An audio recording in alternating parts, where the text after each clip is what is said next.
Bienvenue dans The Dog House, vous êtes avec Dog Shadow, installez-vous confortablement car aujourd'hui on reçoit un invité de marque. J'ai nommé Aurélien Duhart. Aurélien, sois le bienvenu dans l'émission The Dog House. C'est un plaisir de te recevoir, comme je te l'ai dit juste avant, parce qu'on a bien papoté juste avant bien sûr. Voilà, t'es quelqu'un que je suis depuis une dizaine d'années à peu près, tu vois, donc à travers le sport bien évidemment, mais je sais aussi que tu es un grand passionné de musique et que le hip-hop ça a été quelque chose de très important dans ta vie. Donc je sais que tu as fait beaucoup d'interviews où tu parlais principalement de sport, ouais. Et ce qui est normal parce que allez voir le palmarès, hein, pour ceux qui connaissent pas, hein, Aurélien c'est pas n'importe qui. Et du coup je me suis dit je vais inviter Aurélien pour lui parler un petit peu de hip-hop, parce que c'est vrai que t'as pas forcément développé là-dessus dans les autres interviews. Donc voilà, moi ça m'intéresse dans The Dog House, voilà, on parle musique. Donc la première question Aurélien, ce serait quel était ton rapport à la musique quand t'étais petit ou plus jeune, voilà, dans ta vie, je t'en prie. Salut Léo, merci pour l'invitation. Merci à tous les followers. Il n'y a pas de souci. Alors pour le palmarès, ouais, c'est 4 fois champion de France, 3 fois champion d'Europe et 7 fois champion du monde de kickboxing, Muay Thai, donc la boxe thaïlandaise, et le karaté Shidokan et d'autres formes de combat avec du sol. Donc j'étais aussi un des pionniers français du MMA avec 14 combats et le premier en 1994, je crois, donc ça date. Et j'ai arrêté ma carrière en 2011. Et aujourd'hui, ce que je fais, c'est ce qu'on appelle vulgairement du coaching. Ça fait 34 ans que j'enseigne le Muay Thai, les sports de combat. Et j'y ai ajouté la dimension confiance en soi, gestion des émotions. À la base, le retour aux sources des arts martiaux, qui ne sont pas faits que pour nous apprendre à nous défendre, mais qui sont faits pour nous apprendre à nous développer, être des meilleures personnes. À bien se sentir, tout ça, voilà. Exactement. Okay. Donc voilà ce que je fais aujourd'hui. Ravi d'être là. Alors le rapport avec la musique, j'ai eu une enfance un peu compliquée. T'as vu, on a plein de souvenirs de notre enfance qu'on a oubliés, et il y en a dont on se souvient bien quand on est resté au même endroit. Moi, j'ai déménagé 14 fois avant l'âge de 8 ans. D'accord. Pour ancrer des souvenirs. T'avais pas le temps de te faire des amis, tout voilà. Ça. Donc, okay. C'est surtout vraiment pour engrammer quelle musique on écoutait. À l'époque, il n'y avait pas les MP3, tout ce que vous avez. Donc, on écoutait la musique qui passe à la radio. Bien sûr. Quand il y avait des balles, la musique qu'il y avait à la télé le soir qu'on nous imposait, hein, c'était les tubes du moment. Si tu n'avais pas un parent mélomane qui avait des disques ou une culture musicale, t'écoutais ce que la radio proposait, donc ce qui avait été choisi. Et chez toi, ta maman, elle écoutait beaucoup de musique ou... Elle écoutait pas beaucoup, il y avait des disques, je me rappelle, il y avait de la musique capverdienne, il y avait beaucoup de Julio Iglesias parce qu'elle était fan de lui. Ah d'accord, ok. Et sinon, j'écoutais de la musique capverdienne quand il y avait des soirées avec la famille. Bien sûr, parce que pour ceux qui ne savent pas, donc tu es d'origine capverdienne, voilà, pour ceux qui ne savent pas. Ok. Né à Dakar et d'origine du Cap-Vert. Yes. Sinon, qu'est-ce qu'il y avait comme musique? C'est à partir de la prime adolescence, 12-13 ans, quand je sors de l'école primaire, que je commence à aller au collège. Et là, il arrivait des Walkman, je crois. Ouais, bien sûr. Et puis certains, au collège, tu rencontres d'autres personnes qui avaient une culture musicale. On commence à se looker un petit peu, tu vois, à choisir ses vêtements. Et donc là, j'ai commencé à écouter dans les booms de la funk. Ok. Du reggae. Ouais. Et puis il y avait aussi la chanson française, quoi. D'accord. Il y avait Renaud, Michel Sardou, les trucs qu'on écoutait à la radio qui nous rabâchaient tous les ans. J'ai pas envie d'en citer trop, mais Johnny Hallyday, bien sûr, parce que c'était des grandes voix. Il y avait aussi des super paroliers. Il y avait Cabrel, aussi à l'adolescence, Balavoine. Magnifique. Je me rends compte de la puissance de ses paroles aujourd'hui. Il y avait vraiment une grande richesse dans la chanson française. Et souvent, la musique américaine, on ne comprenait pas. Donc c'était plus pour danser et faire la fête, quoi. Okay. Même la funk, la soul, on n'identifiait pas tous ces messages d'espoir, souvent de positivité, de belles histoires, juste on dansait sur le... Oui, tu vois, sur le truc, normal. Donc voilà le rapport à la musique. Je crois que j'ai eu mon premier ghetto blaster, mon premier poste. Oui, okay. Je devais avoir 83, 84 pour mon anniversaire. Et là, je commençais à avoir des cassettes et à entendre à la radio sur pause comme ça, que c'était ton morceau préféré. Clac, retirer pause, enregistrer le morceau, clac, coupe avant la pub et se faire des cassettes. Ça devrait. Des cassettes comme ça, avec les premières émissions de radio où il passait un petit peu de funk et même du rap très, très tôt. Oui, bien sûr, d'accord. Et alors, avant qu'on rentre dans le hip-hop, j'ai vu que tu avais fait un peu de batterie quand tu étais petit aussi. Alors, j'avais voulu faire de la batterie. D'accord. Voilà. T'as pas eu le temps vraiment de... Ouais, j'ai pas eu le temps. C'est-à-dire que j'étais un enfant agité, comme tous les enfants. Si tu as un enfant chez toi et qu'il est calme, c'est un enfant qui a un problème. Hein, c'est un enfant qui ose pas. L'agitation, le mouvement, c'est le propre des enfants.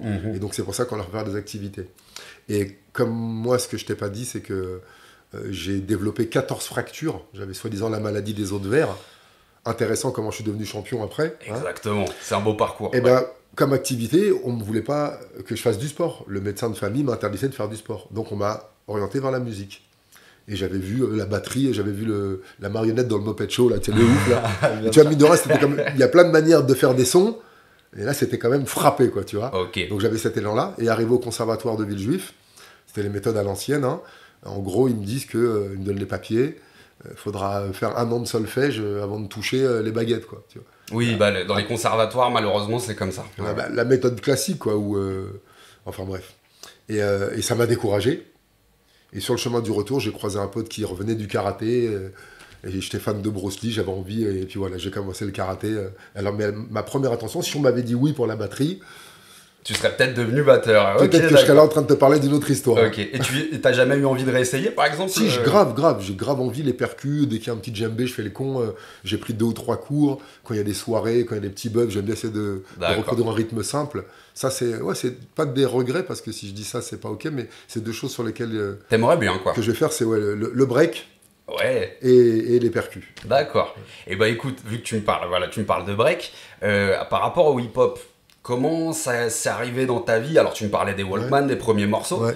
Est-ce que tu as pratiqué des disciplines différentes? Est-ce que tu as dansé? Parle-nous un petit peu des débuts, quoi. Je t'en prie.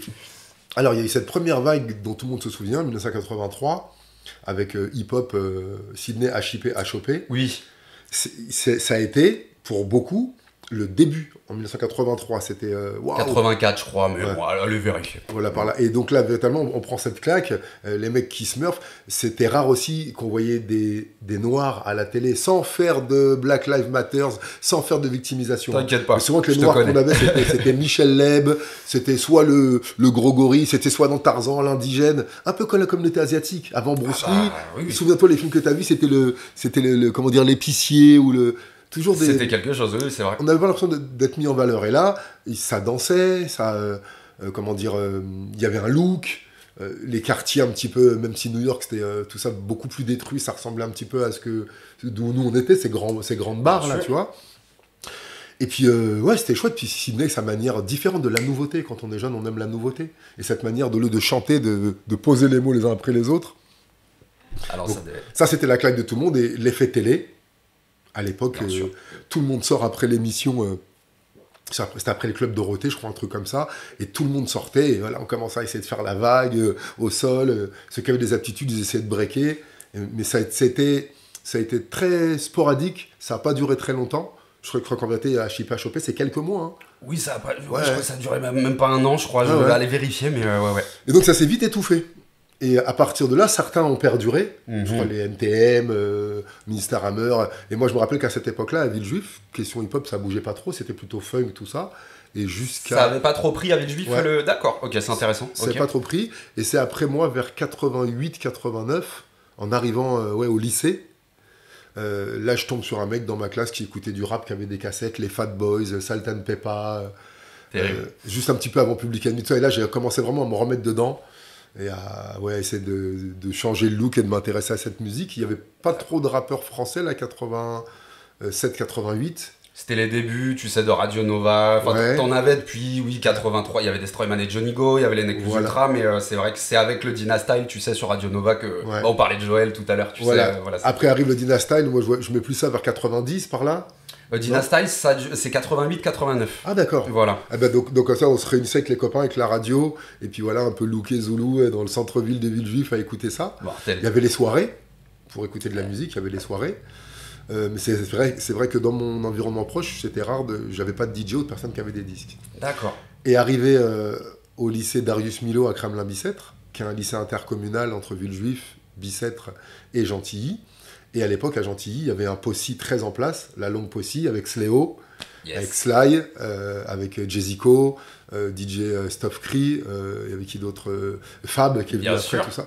Et donc, il y avait Coma aussi, c'était... Alors, c'était avant qu'il rencontre... je crois que Fab connaissait Coma, mais à cette époque-là, il était pas... D'accord, ok. Il n'y avait pas la secret connexion. Pas de souci, d'accord. C'était vraiment... Ils avaient fait aussi un collectif qui s'appelait le Complot des Bas-Fonds. Oui, et il y avait, avec les Dylesty. Ouais, il y avait les BO Prophètes, et il y avait les LSO dedans, enfin c'était tout un truc, et c'était un peu la même filiation, je crois, mais je t'en prie, vas-y. Donc du coup, tu rencontres les Sléo là-bas. Voilà, je rencontre des gens qui sont dans le possi de Sléo, la longue possi.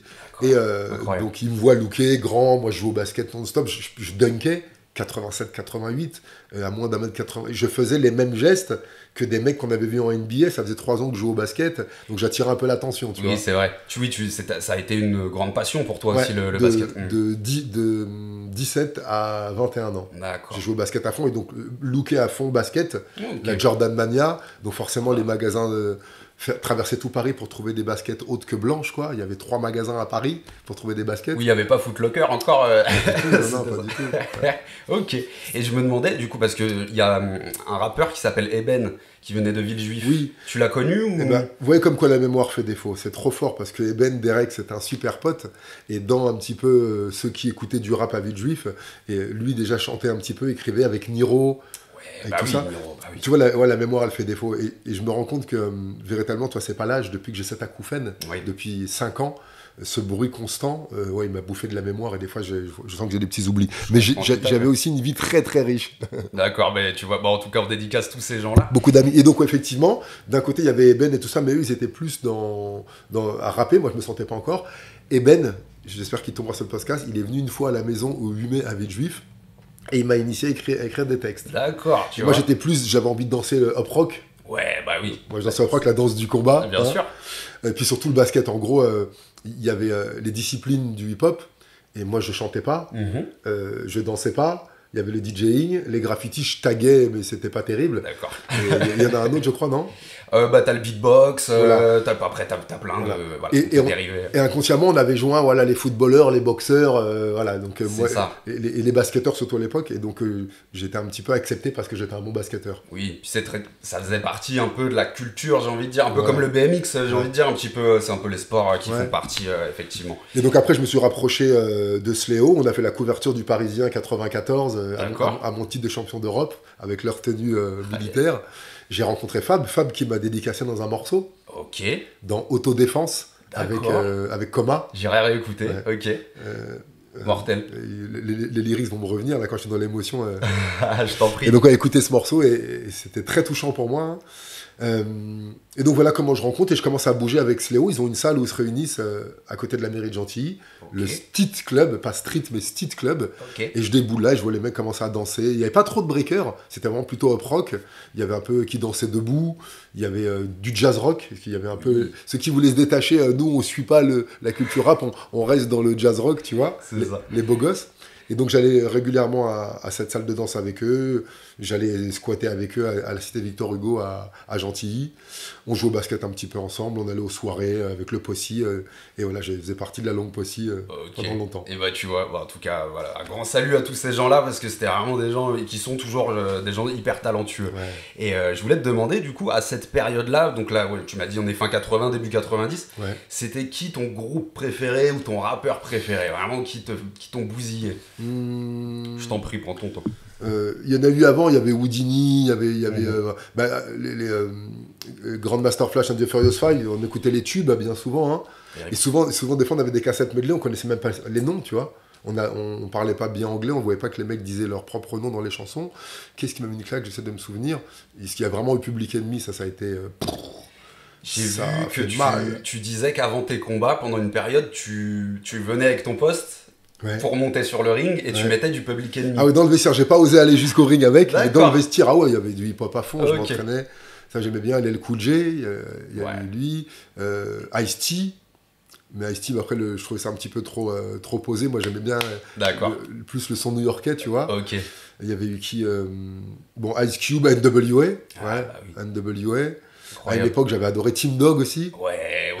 Alors, j'ai vu, parce qu'on va parler de Stomy, bien évidemment, parce que c'est ton neveu. Ouais. Et j'ai vu dans une interview donc, que tu étais allé à un concert de Team Dog, du coup. Alors, pour ceux qui ne savent pas, donc tu connaissais pas encore Stomy. Je sais que pour ceux qui ne connaissent pas l'histoire, ça peut paraître étrange.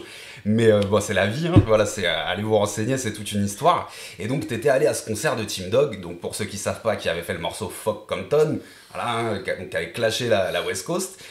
Et donc, tu as vu Stomy avec un t-shirt Compton, c'est ça? Ouais. Raconte-nous un peu cette anecdote. Donc il y a vraiment cette culture, il fallait choisir un petit peu entre les beaux gosses de la West Coast, les cheveux défrisés, un peu efféminés, ou les bad boys de New York. Moi, à cette époque-là, genre chasseur de skins, je commençais la boxe, donc je me reconnaissais plus genre New York, tu vois. Bien sûr. Et oui, pour donner quelques éléments de compréhension, vous êtes bien assis, mon père a fait plus de 40 enfants. Quel rapport avec Stomy?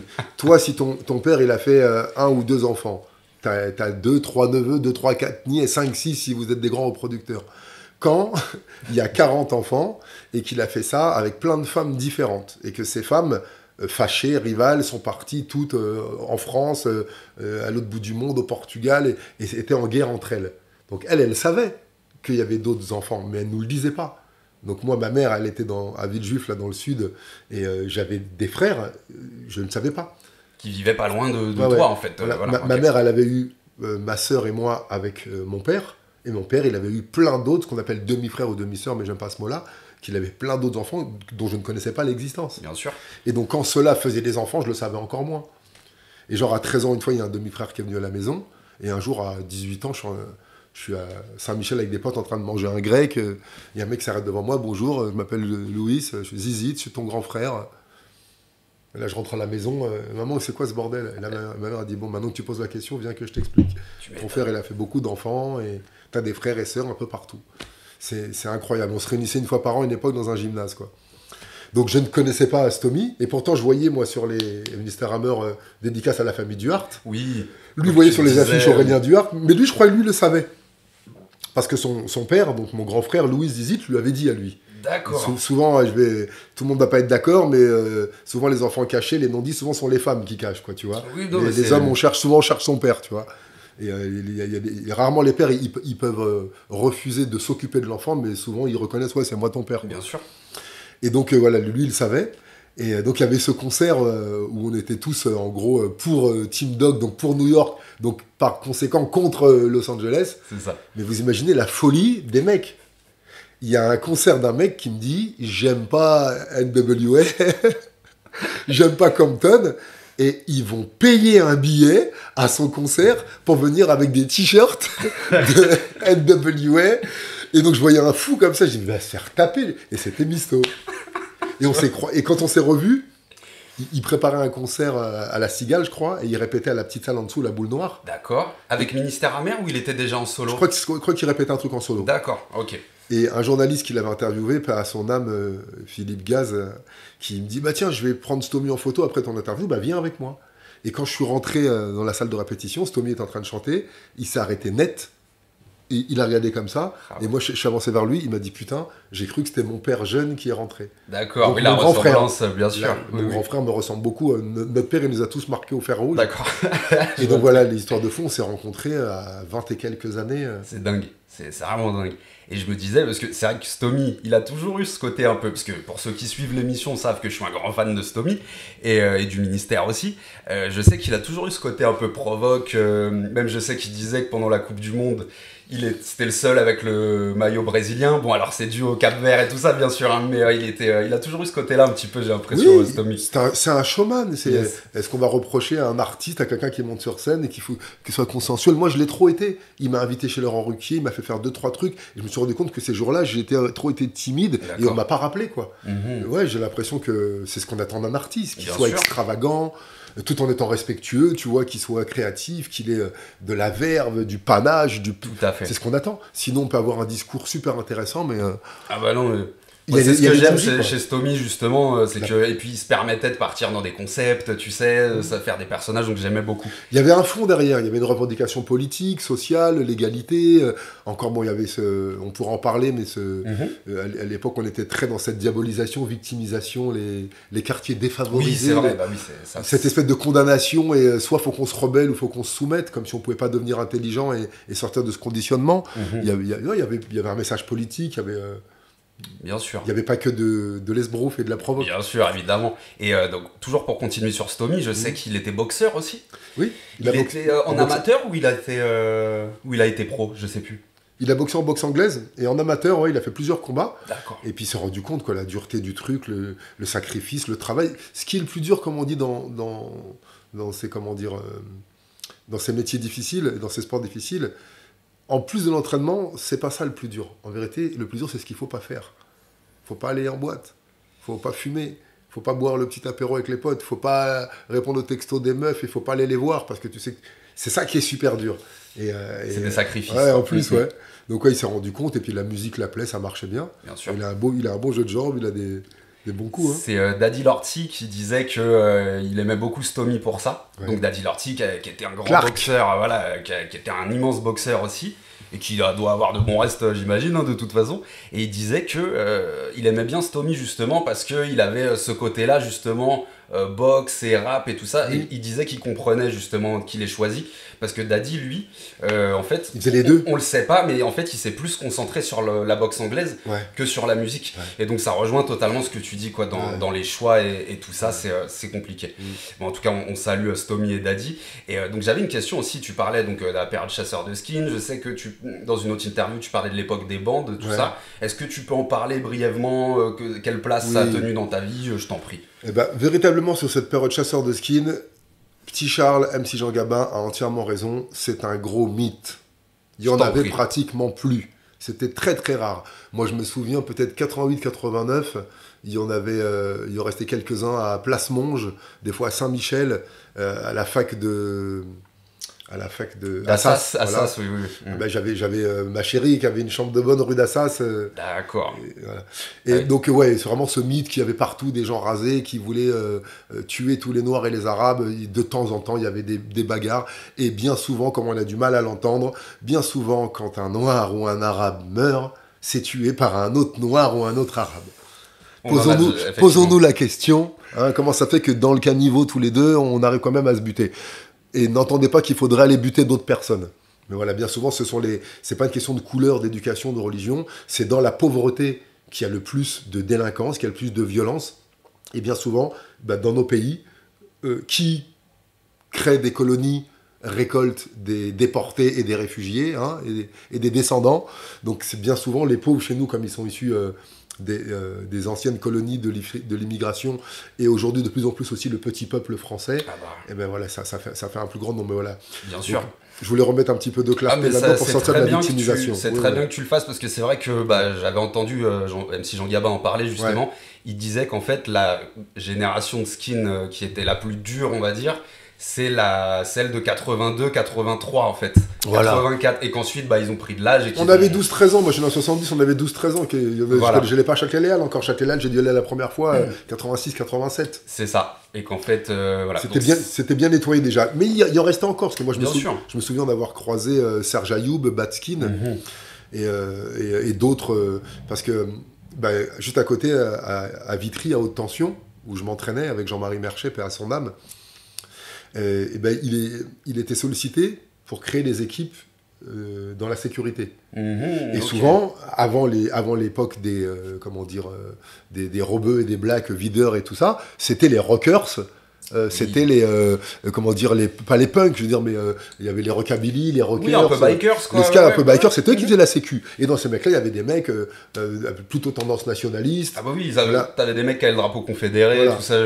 Et donc Jean-Marie, souvent, il travaillait avec Grand Alain avec une boîte de sécu où il y avait beaucoup d'anciens skins ou des gens avec des idées un peu à droite, comme on dit. D'accord. Et des fois, ces mecs-là, de plus en plus, l'arrivée des soirées hip-hop, du multiculturalisme, on leur proposait des contrats pour des soirées... Et eux, ils disaient, si on n'y va que nous... Oui, oui. Donc, ils disaient à Jean-Marie, tiens, toi qui as plein de Renois dans ton club de boxe qui font de la boxe, est-ce que tu veux leur faire la sécu avec nous? D'accord. Et moi, je me rappelle, la toile d'araignée sur le coude, les trucs là, les 88... Et j'ai bossé avec des mecs comme ça à la porte, et on était ensemble. Et on pourra faire un autre podcast dessus. Et ouais, j'ai envie d'en parler maintenant. Mais je t'en prie. On va reprocher à des mecs de mettre le drapeau bleu, blanc, rouge et d'aimer la France, d'accord? 5 ans, je l'ai eu, le drapeau bleu, blanc, rouge, moi, sur moi. J'étais en équipe de France. On jouait la Marseillaise pour moi. 100 fois, on a joué la Marseillaise pour moi. Ça dérange personne. C'est un grand paradoxe. Quand moi, un fils, parce que j'ai la couleur, je dis vive la France, j'aime ce pays, on dit que je suis nationaliste, j'aime mon pays. Quand quelqu'un qui est né ici, qui sont là depuis les hommes préhistoriques, il te dit j'aime la France, facho! Oh. Merci. Merci. Hein? On ouvre les œillères un petit peu. La question que, quand j'ai rencontré Serge Ayoub, Batskin et d'autres mecs, il y en avait un à Villejuif, et je lui ai dit, mais la question c'est comment ça se fait que toi, fils de pauvre, et moi, fils de pauvre, moi je crois que je suis dans la merde à cause du Front National et des racistes, alors qu'ils n'ont pas le pouvoir, c'est pas eux qui décident, et toi, tu crois que t'es dans la merde à cause des Noirs et des Arabes qui ont un niveau de vie et qui consomment trop avec les allocs alors que l'État nous pique tout.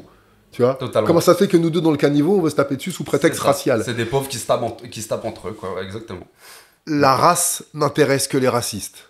La couleur de peau n'intéresse que les racistes. Si tu t'intéresses à la couleur de peau de quelqu'un ou à la tienne, t'es en train de regarder la couverture du livre et là tu t'es fait avoir. Merci beaucoup. Voilà en profondeur. Il y a qui en face de moi? Pourquoi tu souffres? Pourquoi t'as mal? Pourquoi t'as peur? Qu'est-ce qu'on t'a raconté? D'où tu viens? Il n'y a que comme ça qu'on se rencontre. Donc, pour redire encore une fois, on reproche aux nazis, à l'extrême droite, aux fachos, d'être violents, d'être méchants, de ne pas être ouverts, de ne pas nous accepter. Ok. Et toi, tu les acceptes? Tu as envie d'écouter leur discours? Toi, tu sais pourquoi tu les détestes, mais est-ce que tu es ouvert à écouter pourquoi eux, ils te détestent? Et je vais même faire plus simple.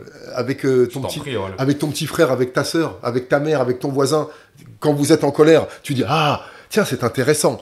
Je te vois en colère, tu dois être très touché par quelque chose, ça doit être important pour toi. Je vais m'asseoir une minute, je vais poser mes certitudes et je vais t'écouter. » Est-ce qu'on fait ça avec nos proches? Non, on reste figé sur nos positions. Et ça fait 80 ans qu'on nous met les uns contre les autres, la droite contre la gauche. Et c'est de la poudre aux yeux, tout ça. Et la peur du grand méchant Front National d'aller saboter la tombe d'un homme et de créer une fête pour la victoire d'un pseudo-ennemi. C'était ignoble. Que t'as même pas tué toi-même, qui est mort de vieillesse. C'est ça la gauche. C'est ça les... Putain, si eux sont le mal, hein, nous on est le bien à faire ça. Non mais voilà, exactement. Ça me fait vraiment plaisir que t'en parles, parce que moi j'en parle des fois dans mes émissions, dans mes interventions, et je me fais traiter de facho, d'extrême droite, tu vois, donc ça me fait vraiment plaisir de voir qu'on n'est pas seul à penser ça. On est dans un monde de conformisme, de bêtises, de drainage par le bas, de répétition, d'interdiction de réfléchir. Tu demandes aux gens à une soirée, qu'est-ce que tu veux manger? Ah, je sais pas, qu'est-ce que vous me conseillez? Tu vas demander aux autres ce que toi tu veux. T'es pas capable de choisir ce que tu veux manger si tu fais du sport et tu voudrais choisir et impacter la politique et le... Non, faut déplafonner et faut ouvrir nos cœurs et nos cerveaux. Donc voilà. Si ce discours t'a chamboulé, parfait, c'est ce dont t'avais besoin. Mets une pause, prends 2 minutes pour nous traiter d'enculés, de fachos, c'est normal, c'est la colère qui monte. Fais le véritable, envoie même un texto, s'il te plaît. Envoie même sur Insta, Aurélien, t'as un facho, je te dirai oui, tout va bien, je te fais 50% sur la séance, parce que t'en as plus besoin que les autres, toi.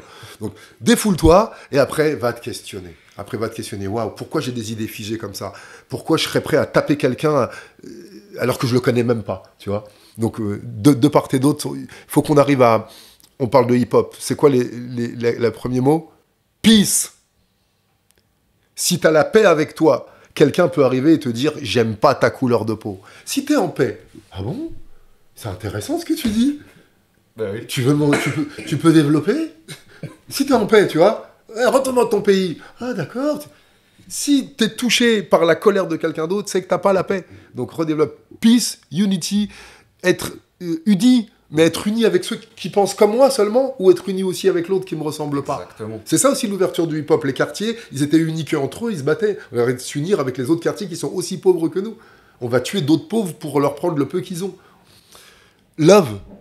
Oh putain. Ouais, il y a de l'orage. Ouais, ils ont dit qu'il pleuvrait ce soir à 20h, mais là ça tombe bien là. Wow. Petite interruption météorologique. Ah, chez Chamboul, j'avais vu parce que ça c'est brutal. Peace, on l'a dit.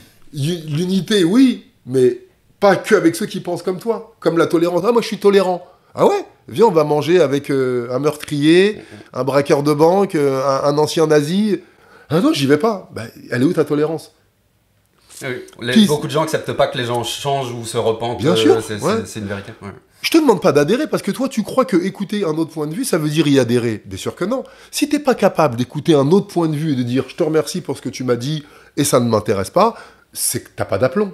Quand t'as de l'aplomb, tu sais quelles sont tes valeurs, tu sais quels sont tes choix, t'es prêt à en changer si on te propose mieux, mais ça t'empêche pas d'écouter le choix des autres, tu vois. Donc peace, unity, love, l'amour est la réponse. Quelle était la question? Ouais, tu dis d'un mec qui a passé 20 ans sur le ring, 10 ans devant les portes de boîte de nuit, l'amour est la réponse. On voit le monde dans lequel il est quand tu abordes... T'as 2 choix, quelle que soit la situation qui t'arrive. Ma femme m'a quitté, j'ai perdu mon travail, j'ai une maladie, j'ai perdu un enfant, j'ai plus d'argent. T'as 2 choix. Soit tu le regardes avec la peur et la haine, soit tu regardes la situation avec l'amour. T'as 2 choix. Regarde avec la peur et la haine. C'est dégueulasse. Ça ne devrait pas m'arriver. Je veux me venger. Oh, je suis une victime. Tu te détruis. Soit tu regardes avec l'amour, après avoir pleuré, t'as le droit, hein.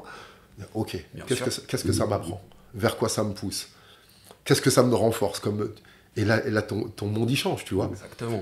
Donc love and having fun. Faut que ça soit fun. Mettre de l'humour. Quand t'es à l'aise, tu sais, la meilleure manière de débrider ou de décrisper une situation, c'est de mettre de l'humour et de la joie. C'est vrai. Dès que c'est un peu tendu, on raconte une blague. Les enfants, pourquoi ils font des grimaces? L'ambiance est tellement tendue avec les adultes. Attention, qu'à un moment... Parce qu'il sait que ça va détendre l'atmosphère. C'est ça. Oh, mais Donc voilà, tu vois, le hip-hop, c'est ça qui m'avait plu aussi. Je voyais qu'il y avait des valeurs, il y avait une espèce de droiture, de normes, il y avait un code, il y avait des maîtres zoulous, il y avait des disciplines, il y avait un vocabulaire, il y avait une sorte de déontologie. La dépouille, les bandes, c'était pas hip-hop. Nous, on était une bande, on dépouillait personne, et il y avait des bandes qui dépouillaient, qui volaient, tout ça. Je dis pas qu'il y avait que des enfants de cœur chez nous. Bien sûr. Mais on essayait à cœur quand même que quand on nous voit, ça peut surprendre.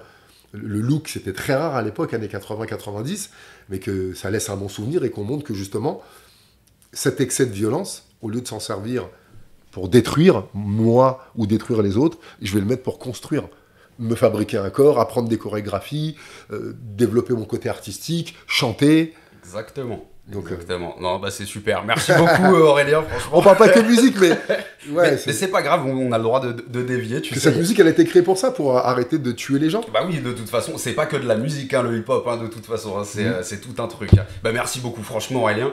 Alors, je voulais qu'on parle un peu de rap, on en a un petit peu parlé tout à l'heure. Alors, l'autre fois, je suis tombé donc, sur un extrait de conférence, parce que tu fais des conférences aussi, donc tu en as un petit peu parlé tout à l'heure. Et donc ça s'appelait Passer de la haine à l'amour. Alors c'est pas forcément le titre du texte pardon, que tu as interprété, mais donc je vous mettrai l'image, hein, comme ça vous pourrez aller voir. Et franchement, comme je t'ai dit tout à l'heure, je t'ai trouvé très crédible. Tu me fais même penser un peu à Oxmo, tu sais, dans ta façon d'aborder. Est-ce que tu peux nous parler un peu de ce texte-là, s'il te plaît? Eh ben, il y a encore une histoire de fou, hein. Grosse dédicace à Paco, l'auteur de cette chanson, et à son groupe Paco's Band, pas commercial, parce qu'il a démarché plein de maisons de disques, et souvent on lui disait oui c'est bien mais c'est pas commercial, et comme il s'appelle Paco, il se fait appeler Paco Commercial. Tu vois, ok. Donc je sais plus en quelle année, 2011 par là, je sais plus, j'anime une émission de radio à Villejuif, Radio Armada, que je salue. J'ai une émission d'1 heure sur le bien-être, je me suis fait la main là-dessus avant de travailler pour la chaîne L'équipe et pour Beurre FM aujourd'hui. Donc c'était une très belle expérience, et je cherchais un jingle pour mon émission. Et je me disais, tiens, j'ai envie d'une chanson sur la boxe. Donc vient tout de suite Arsenic, je boxe avec les mots. Yes. Et je tape sur YouTube chanson boxeur, et je tombe sur un hangar là, un mec avec une guitare, je crois un accordéon. J'ai oublié l'instrument de musique, c'est une espèce de batterie portative sur laquelle ils sont assis. Là. Un caronne, je crois, ça un s'appelle un caronne, truc une comme caisse. ça. Oui. Une caisse, ils sont assis dessus et dans un hangar. Je vois très bien. Il a le punch, le swing, il a du style. Boxe et semble facile quand il danse sur le ring. C'était un rude boy, un môme de la ville, venu tout droit des quartiers, dit difficile. Et pour esquiver la violence et le crime, la boxe pour lui joignait l'agréable à l'utile. Et comme Tyson, Chavez Ali Marvin, juste boxer existait par le ring. Et je tombe là-dessus, et je dis waouh. Et par respect, tu vois, je trouve le mec Paco, je trouve sur internet, je vais chercher sur Facebook à l'époque, et je le trouve, j'envoie un message, salut Paco, c'est Aurélien Duhart, je sais pas si tu me connais, j'ai entendu ta chanson. Tu lui as demandé l'autorisation, quoi, en gros, ok. Et le mec, il me dit, mais bien sûr, je te connais, j'étais fan de toi, je regardais Karaté Magazine, il a pratiqué le karaté et tout. Et j'ai t'habites où? Il me dit ouais, je suis à Joinville-le-Pont. Je dis bah écoute, moi j'étais à Villejuif, je dis écoute, je saute sur mon vélo, j'arrive. Ok, bon, en plus à côté, tu voilà. vois. C'est donc après tu mettras le lien à boxeur. Hein. Ah bah bien sûr, alors là bien sûr. Et donc là on sympathisé, il m'a donné un cours de batterie, on a discuté, on a parlé. Lui il voyait un petit peu sa star de boxeur, il aimait bien mon style, parce que je venais du karaté. Et on a sympathisé. Et j'étais le voir en concert, voir cette chanson plusieurs fois. Et un jour, je lui dis tiens Paco, moi j'aime bien contribuer, j'aime bien faire des choses. Je lui dis sur la chanson boxeur, j'ai envie de te faire le cadeau pendant que tu chantes boxeur. Ben moi je viens habillé en boxeur avec ma ceinture de champion du monde, torse nu, peignoir, les bandes, et je fais du shadow derrière toi, tu vois. Mortel, ok. Et ce qu'il savait pas, c'est que j'avais appris par cœur le dernier couplet. Ah ouais, ok. Et donc je fais pas de balance, pas de répétition, rien. Ils sont là sur scène avec le groupe, je dis accordéon, guitare, la caisse, là, mais bon il y a micro, il y a... Et je fais le shadow et tout. Et puis le dernier couplet, je viens avec lui et il comprend tout de Tu suite. lui as fait la surprise, quoi, Ouais. en gros. Ok, Et on prend le micro tous les deux et on fait le dernier couplet ensemble. Et depuis, le groupe a adoré. Et depuis, à chacun de leurs concerts, en tout cas à beaucoup de leurs concerts, ils jouent dans des petites salles, pour l'instant des petits festivals. Et chaque fois, je suis le guest sur le morceau Boxer. Ils ont tout un registre de chansons bal-musette, français, mais dansant, joyeux, très engagé politiquement, plein de sens, plein de poésie, plein d'espoir, tout ce qui se vend pas, quoi. Oui, t'as tout dit. Et voilà, en tout cas, voilà, donc Paco, et j'ai commencé à chanter la chanson avec lui. Et pour en venir sur les conférences, je sais plus quel artiste disait, quand tu fais un spectacle ou un concert, les gens se souviendront de deux choses. L'entrée et la sortie. Souvent, tout le reste, ils auront oublié. J'ai assisté à plein de conférences, et des fois, le contenu était génial, mais je m'ennuyais, tu vois. Et j'introduisais mes premières conférences avec la lecture d'une poésie. D'accord. L'adulte que j'aurais rêvé de rencontrer. Tu vois, les gens m'attendent, champion du monde, conférence, ils s'attendent à un truc très yang, Et j'arrive avec une musique douce, une musique chamanique, de l'encens, et je commence par un antillais, un mec entier. Avance sur le ring sans corde, si ce n'est ses cordes vocales. Avant de monter sur scène, comme avant sur le ring, la paralysie de l'émotion. Là, tu vois, et ça surprend les gens. Oui, mais t'as raison. Et maintenant, selon mon public, depuis 4-5 ans, j'arrive en conférence, je me présente vite fait, je leur demande leurs attentes, s'ils sont contents d'être là, je crée un lien avec le public, et puis j'envoie une musique hip-hop bien boom bap des années 90, là que j'ai trouvé, et je balance Boxer. Et je commence ma conférence en chantant Boxer, en prison, dans les entreprises, avec les SDF, dans les écoles, j'ai tellement de clients. Hein.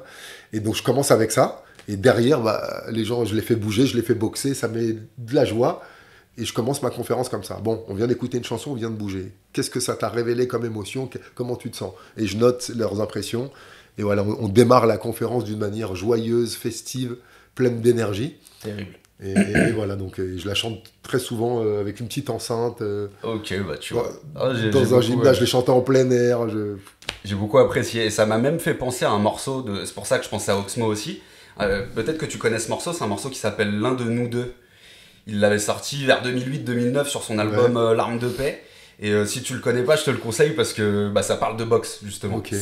C'est sur la boxe, je te le spoil pas, je te le ferai écouter si tu veux tout à l'heure. Et c'est une tuerie. Et du coup, Aurélien, donc là, pour continuer sur le rap, je voulais te parler d'un morceau que tu as fait, qui s'appelle Fous la paix au poulet, qu'on a écouté tout à l'heure d'ailleurs. Parle-nous de l'histoire de ce morceau, s'il te plaît.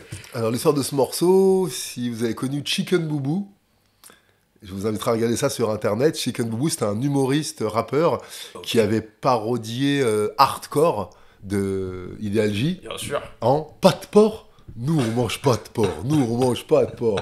Et donc, il avait repris, mais quand tu l'écoutes, c'est à s'y méprendre. C'est-à-dire que c'est le même beat, les mêmes rimes, et il raconte une histoire, mais c'est...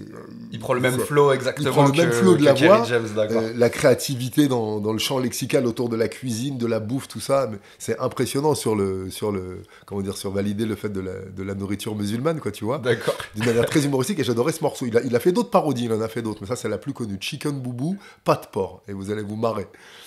Et donc, j'aime bien ce côté drôle, et... il y a un moment, j'étais vegan. Bien sûr. Que je l'étais avant Gilles. Donc, pour remettre un petit mot, un vegan, c'est pas quelqu'un qui a des cheveux bleus, qui pèse 40 kilos, qui est vénère après le monde et qui décide d'adorer les animaux, mais de vouloir tuer les mangeurs de viande. Ça, c'est pas un vegan. Ça, c'est un être humain qui va pas bien. Exactement. Et il se cherche un combat. Voilà. Et donc, un vegan, c'est quelqu'un qui décide que je suis très sensible à la souffrance. Je vois quelqu'un taper son chien dans la rue, ça me fait mal. Je vois quelqu'un crier sur son enfant, j'entends mes voisins qui les disputes de couple tuent, je suis déchiré. Je ne sais plus quel poète français disait « Je suis d'une sensibilité incroyable. Ce qui effleure les autres m'écorche. » Voilà, nous avons des différentes sensibilités. Exactement. Point, barre. Si quelqu'un pète dans l'ascenseur, il y en a un qui va le sentir au premier étage, il y en a un qui va le sentir au troisième, il y en a un, il ne va rien sentir. Ok ? Et on va pas dire à celui qui n'a pas senti, oh tu devrais sentir, on va pas dire à l'un, tu as senti trop tôt. On a chacun notre sensibilité olfactive, auditive, et on a aussi une sensibilité émotionnelle. Totalement. Voilà. Et moi, j'ai souvent été un non-violent. J'ai fait des sports de combat et de la sécurité pour protéger les autres. Et j'ai fait des sports de combat pour canaliser ma propre violence. J'ai horreur de ça. Et en fin de carrière, je voulais vraiment poser le guerrier, poser le combattant. Au-delà de ça, je voulais surtout perdre du poids. La vraie raison, j'étais monté à 90 kilos. D'accord. Là, tu vois, j'en fais 73 à 55 ans. Hein. Ok. J'ai retrouvé le poids de mes 20 ans. Donc, j'avais pris 1 kilo comme tout le monde. Je m'éparpille un peu, mais je reste sur la question. T'inquiète pas, je vois où tu veux en venir. T'inquiète pas, je t'en prie. Et donc, je voulais trouver un moyen rapide de perdre du poids. Je savais que j'allais m'entraîner moins, que si je continuais à manger pareil, j'avais déjà arrêté le sucre, le coca, les pâtisseries. Et je croise un pote qui me dit arrête la viande une semaine, essaye. Je dis bon, allez, arrête tes conneries. Bon, j'essaye, super dur. Oui, parce que tu mangeais de la viande quotidiennement. Depuis 40 ans, bien comme sûr. tout le monde. Hein, grec, machin, burger, viande poulet, viande blanche, protéines, mais bon, viande rouge aussi. Mais déjà, depuis 93, le médecin de l'équipe de France m'avait dit la viande rouge, une fois tous les 15 jours. C'est acide, ça abîme les tendons. D'accord. Donc, il le savait.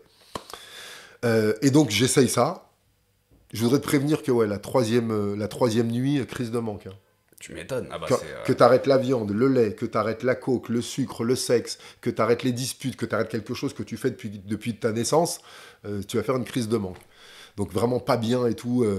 Et après, bon, je continue, ça va mieux. Une semaine, 7 kilos en moins. Ah ouais. J'en ai fait des régimes dans 1 kilo par jour, quoi. T'as perdu 1 kilo par jour. Ce n'est pas de la magie, c'est de la biologie. C'est important de le dire pour ceux qui cherchent un moyen rapide. Ça n'avait rien à voir avec les animaux, ça n'avait rien à voir avec la souffrance. Oui, c'était, j'en ai marre de me sentir lourd, de me sentir gras, de me sentir après les repas abattu, fatigué, d'avoir des coups de sang. Je comprenais pas. T'étais pas bien. Moi, j'étais pas bien. Et je fais ça, donc déjà 7 kilos en moins, je dors mieux. Je me sens moins agressif, je me sens plus joyeux, je suis dans une autre dynamique, j'ai moins de coups de barre, j'ai plus d'énergie. D'accord. Que je t'explique. Dans ton intestin, les aliments ne se doublent pas. Il n'y a qu'une seule voie. C'est pas comme sur le périph'. Il n'y a qu'une seule voie. Les produits carnés, comme tu n'es pas fait pour en manger tous les jours, nos grands-parents, il y a 60 ans, en mangeaient une fois tous les 15 jours. Oui. On n'a pas une mâchoire de mangeur de viande, on n'a pas des griffes, on ressemble à rien à un vrai mangeur de viande. Et on n'a pas l'appareil digestif d'un mangeur de viande. Les mangeurs de viande ont un intestin très court pour que la viande acide reste peu longtemps et qu'elle sorte. Nous, on a un intestin très très long pour digérer les végétaux. Tu as la bouche qui bouge latéralement, les mâchoires. Aucun fauve n'a ça. Ça, c'est pour écraser les végétaux. Tu as une enzyme qui digère l'amidon dans ta bouche. L'amidon qu'il y a dans les végétaux, c'est dire que tu es fait pour en manger. Les fauves, les chiens, les mangeurs de viande n'ont pas cette enzyme. Donc, tout pour te dire que notre biologie n'est pas celle d'un mangeur de viande. Oui, on a des canines, elles ne dépassent pas. D'accord. Et les incisives, là, c'est pratique pour croquer dans les pommes. Hein. Les mangeurs de viande ne mâchent pas la viande. Si tu as déjà vu un chien manger un steak, qu'est-ce qu'ils font? Ils gobent. Ils gobent, parce qu'ils peuvent la digérer. Nous, on la mâche, on la fait cuire, on la découpe, on l'assaisonne. Mange de la viande crue comme ça, tu vas voir ton corps ce qu'il va te dire. Ouais. Donc bref, dans l'intestin, tu manges de la viande, c'est 72 heures pour être digéré. Imagine, tu n'as jamais mangé de ta vie, c'est ton premier repas de ta vie, lundi midi. Tu manges de la viande. Elle sortira mardi midi, mercredi midi, jeudi midi, elle sortira. D'accord. Mais en attendant, toi, tu as mangé lundi soir. Bien sûr. Bah, mardi matin, mardi midi, mardi soir, mercredi matin, mercredi midi, mercredi soir, jeudi matin. Tu as 8 repas dans le ventre, sans compter les grignotages, qui sont bloqués parce qu'ils ne peuvent pas se dépasser. Et ces végétaux, qui eux devraient sortir en quelques heures, comme ils sont bloqués, qu'est-ce qu'ils font? Ils macèrent, ils pourrissent. Toutes les maladies inflammatoires, les maladies chroniques, c'est parce que tu as un terreau d'inflammation dans toi. Donc quand tu retires la viande pendant 3 jours, je ne vous invite pas à devenir vegan, mais si tu veux te faire du bien à ton corps, bien que t'en parles, si tu veux te nettoyer, le fait d'arrêter la viande pendant 3 jours, eh ben, tout ce qui est coincé dans ton intestin, vous voyez pas des mecs comme moi, 40-50 ans, faim, avec un ventre, c'est pas l'estomac qui est gros, l'estomac il a sa taille, il a un gros estomac, non, c'est l'intestin qui est plein. Et quand tu fais ça 3 jours, tu évacues, et c'est pas que pour l'esthétique, tu évacues les toxines. Tu te sens mieux, bien sûr, oui. Tu te sens beaucoup mieux. Donc voilà, j'essaye une semaine, je vois les résultats de ouf, et je te dis, je mesure pas tout de suite, mais je sens vraiment un mieux-être. Et je dis, allez, je continue encore une semaine. Allez, je continue encore une semaine. À l'époque, je mangeais du poisson, J'avais arrêté les œufs. Et donc, et après, j'ai décidé d'arrêter le poisson. Et j'étais vegan pendant presque 10 ans. Ok. Ça m'a bien été. L'hiver, j'avais froid. Oui, je me souviens dans une interview, tu en parlais de ça. Oui, oui. La graisse protège du froid. Regardez, j'ai 55 piges, j'ai 4% de graisse. En hiver, regardez les Inuits. Plus tu vas dans le nord, plus ils sont gras. Ah bah oui, ils sont trapus. Hein. Oui, oui, Ils sont trapus. Ils mangent pratiquement que de la chair animale. Et ils ont une espérance de vie l'une des plus courtes au monde. Okay. Est-ce qu'il y a un lien? Okay. Dans d'autres endroits où ils mangent du poisson une fois par semaine et que des végétaux, ils vivent 100 ans et plus. Est-ce qu'il y a un lien? Je te laisse faire tes recherches. C'est intéressant, tu vois. Okay. Donc voilà, je me questionne sur l'alimentation, sur plein de choses, le lait, je passe des heures à regarder des conférences, à être complotiste, c'est-à-dire celui qui se questionne, qui ne veut pas tout gober. Et je vois qu'on nous ment, quoi. On nous ment, le lait c'est pas bon, la viande non plus, ça nous rend malade, et au-delà de ça, quoi. Et je me rends compte de tous les bénéfices, et j'ai envie d'en parler aux gens. Et je sais que quand ça touche à l'éducation des enfants, la religion, le couple, la bouffe, les pensées politiques, c'est tendu. Donc j'aime aborder les choses, j'aime préparer l'autre à entendre une information difficile. On fait un échauffement au sport, pourquoi ? Parce que quand tu es préparé, l'effort est plus facilement supportable. Donc je ne peux pas t'éviter, toi qui m'écoutes, de me dire n'importe quoi, mais on a besoin de protéines, mais va faire tes recherches. Mais justement, pour ne pas que tu me vois comme un ennemi, pour ne pas que tu te braques, te dire, voilà, j'en ai mangé pendant 40 ans, quand je passe devant un barbecue, je salive encore, mais je sais aujourd'hui que je ne mets plus des choses qui ne sont pas bonnes pour moi dans mon corps. Et comment dire, je voulais présenter un truc sympa pour présenter l'intérêt de moins manger de viande. D'accord. Le hip-hop, le truc, ça va avec KFC, le poulet, les Renois mangent beaucoup de poulet. Je me suis dit, tiens, j'ai écouté la chanson de Stomy, Sacrifice de poulet. Et comme il y avait le mot poulet dedans, sacrifions le poulet, fous la paix au poulet, fous la paix au poulet. Et je voulais proposer à Stomy que pendant sa chanson, ils disent fous la... Et je me dis, bon, il ne le fera pas. Et je me mets à prendre la chanson et l'écouter phrase par phrase. Ok. Et de prendre les mêmes de faire comme Chicken Boubou. D'accord, tu réadaptes les paroles en gardant le même flow, quoi. C'est ça. Le même flow, le même beat, les mêmes rythmes, les mêmes intonations, le même jeu, parce qu'il est très, en transe quand il chante, Stomy. C'est clair. Et je réécris toute la chanson, et je voulais que quelqu'un la chante. Et je dis non, je vais la chanter moi, puis je vais voir un pote, Whisky, on pourra mettre un lien en lieu. Bien sûr, tu m'enverras, bien sûr. Un artiste de folie et donc il a un home studio chez lui, on l'a fait. Okay. Et voilà, et donc le morceau est venu comme ça, et en vérité, je ne l'ai pas trop exploité, parce que dans mes conférences, c'est entre 1 heure et 3 heures, et je parle d'une dizaine de minutes de l'alimentation, et ça pourrait être intéressant de mettre ce morceau-là. Bah ouais, carrément. Là, comme il y a l'autre morceau de Rap Boxer, mais voilà, si tu veux... Allez écouter, on vous mettra l'image de toute façon, parce que c'est... de toute façon, on l'a écouté tout à l'heure. Et apparemment, d'après des oreilles de gens qui apprécient le hip-hop, c'est bien posé. Voilà, je vous dis, voilà, en tout cas, le flow est comme Sacrifice de poulet, on l'a dit, en tout cas. T'es dans les temps, t'es là, donc voilà, allez écouter, vous êtes obligés d'aller voir ça. Et du coup, alors, on va aussi parler un peu de sport, Aurélien, bien sûr, mais avant donc de finir sur le rap, le hip-hop, est-ce que t'as des dédicaces à faire, des gens des choses à dire, c'est comme tu veux. Il y a plein de gens que j'ai oubliés, parce que c'est vrai que le hip-hop, on parlait de la musique, il y avait les danseurs, les Atomic Breakers, il y avait un peu cette guerre nord-sud, 93, NTM qui dominait tout, et le sud, c'était Marseille, quoi. Entre les deux, 94, avant la match avec un Free, avant le 113, tout ça, il y avait donc Lionel D, sur le Dynasty, Lionel, bien sûr. Doudou, Timide et sans complexe, yes, il y avait les Little qui à l'époque étaient des danseurs avec Sully. Et donc voilà, dédicace à eux parce que je les croisais à des soirées, j'étais fier comme tout. En plus, puis aussi voilà, Sléo, tout le posse du Sléo, le groupe de la sécurité, les Special Forces avec Fémius, Cass et tous les autres. Okay. Et j'ai une belle histoire qui me revient aussi, c'est qu'à un moment, Sléo, il y avait eu une tournée et ils étaient produits par Jimmy J avec les Cool Sessions. Bien sûr. Et donc voilà, il fallait quelqu'un pour conduire le camion, faire un peu agent de sécu. Et j'étais parti avec un pote, on avait fait plusieurs dates avec eux. On avait fait la première partie d'NTM à Tours. Ok. Et j'ai une photo avec Joe Star à Tours en 94 ou 95 où il me signe un autographe. Ok. Et on a fait la même photo en 2008 où un combat que je faisais où c'est lui qui vient me demander un autographe, tu vois. Tu vois. On les mettra si tu les retrouves comme ça. Croyant en vos rêves. Exactement. Bah, Et ouais, de le voir là comme idole à un concert, et puis après, c'est un pote maintenant, c'est un truc de fou. Ouais, c'est nickel. Et donc on avait fait cette tournée, jeu de scène avec Sléo, et voilà, faire les balances, les voir répéter à le resto avec eux. C'était des bons souvenirs. une belle période de ma vie, parce qu'il y avait, il y avait aussi bien sûr des trahisons, des bagarres, des trucs, mais il y avait quand même de la joie. On se retrouvait, on jouait au basket, on dansait. On se cultivait pas trop, c'est vrai qu'il n'y avait pas trop les courants politiques, la lecture, mais voilà, c'était une très belle période de ma vie. Je remercie tous ceux qui m'ont croisé toutes les soirées où on allait. C'était... Tu vois, bah, en tout cas, voilà, bah, tous ceux qui se reconnaîtront, en tout cas, et bah, merci en tout cas pour ce chapitre, Aurélien. Ça, je tenais vraiment à te poser toutes ces questions parce que je voulais creuser de ce côté-là. Alors évidemment, on va parler un petit peu de sport, hein, voilà, ce serait bête de pas parler de sport avec Aurélien quand même. Alors moi, et je crois que c'est comme ça que je t'ai connu d'ailleurs, il y avait donc une série de documentaires qui était sortie. Ouais. Donc ça s'appelait Planet Fight, il me semble. C'est ça.